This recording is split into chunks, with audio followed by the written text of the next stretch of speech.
দাদা দুধু খাচ্ছে, দাদার সাথে দুষ্টুমি করছে। এত দুষ্টু কি বলবো।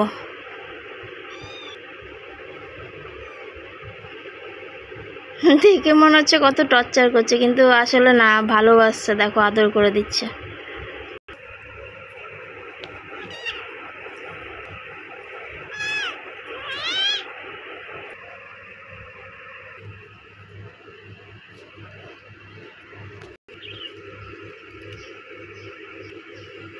দেখো ছাগল শিকার করতে বাঘ বেরিয়েছে।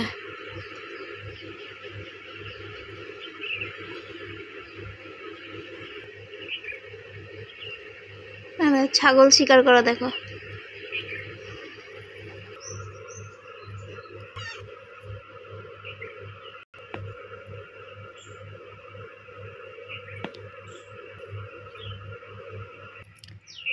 দেখো মা একে কুড়িয়ে পেয়েছিল, সেই বাচ্চাটা এত দুষ্টু হয়েছে।